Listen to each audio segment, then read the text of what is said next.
Good morning friends. તો next topic છે અમ્લપિત્ત, એટલે ખાટા ઓડકાર આવે છે ને અમ્લપિત્ત, ખાટું અને પિત્ત. ઓકે, અમ્લમ વિદગ્ધમ ચતત પિત્તમ અમ્લ વિદ્ધત, એટલે કે અમ્લરસ જે છે વધારે પ્રમાણમાં ખાવામાં આવે અથવા તો અકાલે ખાવામાં આવે તો અમ્લરસનું શું થાય? વિદગ્ધ થાય. વિદગ્ધ થાય એટલે કે એનું પાચન ના થાય બરાબર, તો પછી એ અમ્લરસ જે છે અમ્લપિત્તમાં ફેરવાય છે. આવી કન્ડિશન છે, બરાબર છે.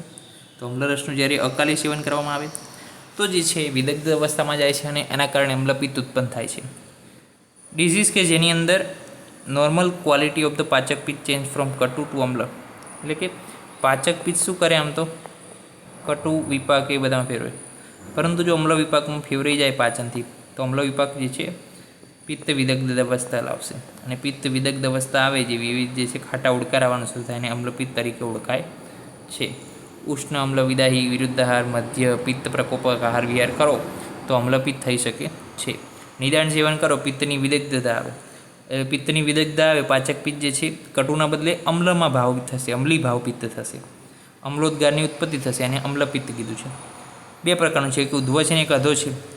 પછી દોષ સંસર્ગ વાત, કફ અને કફ વાત, 3 ટાઈપ છે. સામાન્ય લક્ષણ શું છે? તો કે ખાટો અને કડવો ઓડકાર આવે, હૃદય અને કંઠમાં દા થાય, ઉત્ક્લેશ એટલે કે ખોરાક બહાર આવતો હોય એવું લાગે, અવિપાક એટલે કે પાચન જ નથી થયું, પછી આગળનું ભોજન પણ આપણે લઈ શકીએ, એને અરુચિ થશે, અને ક્લમ એટલે કે આપણને જે છે એક પ્રકારનું એક્ઝોશન ફીલ થાય છે. ઓકે, આમ બેચેની અનુભવાય છે. ઉદ્વગની અંદર કેવા લક્ષણો છે? કે ઉદ્વગની કીધું હરિત પિત્ત નીલકૃષ્ણ અતિ પિચ્છિલ વિવિધ રહિત અમ્લયુક્ત વમન, એટલે કે વમન કીધું છે. કયા કલરનું કીધું છે એ યાદ રાખવાનું છે. બધા પિત્તના રંગ છે.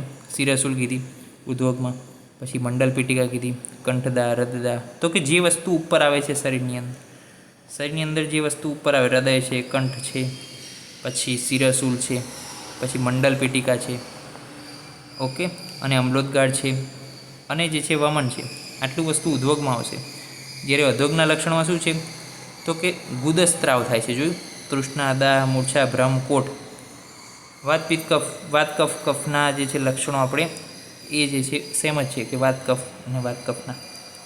હવે ચિકિત્સા વિશે આપણે વાત કરવી છે ટૂંકમાં. તો કે નિદાન પરિવર્જન કરવાનું.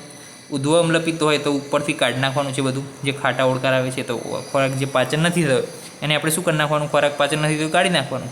શેનાથી? તો કે મદનફળ, મધુ, સેંધવ અને પટોલપત્રાદિક વાત અથવા નીમપત્રાદિક વાત. જ્યારે અધોગ અમ્લપિત્તની અંદર શું કરશું? આપણે વિરેચન કર્મ કરશું.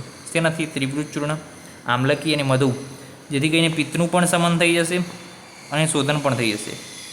જો જીર્ણ અમ્લપિત્ત હોય, જીર્ણ કે જે ક્રોનિક છે, તો વમન વિરેચન કરાયા બાદ અનુવાસન અને નિરુબસ્તી પણ આપવી જોઈએ.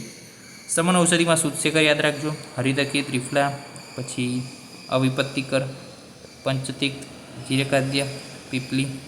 આટલી વસ્તુ જે છે સમાન ઔષધિની અંદર યાદ રાખવા જેવી છે, કે જે છે જેથી તમારો ડિઝીઝ લખેલો જે છે પ્રોજેક્ટેડ થાય. ઓકે, તો નેક્સ્ટ લેક્ચરમાં મળીશું અમ્લપિત્તની આગળની વિગતો લઈને. ત્યાં સુધી રજા આપશો.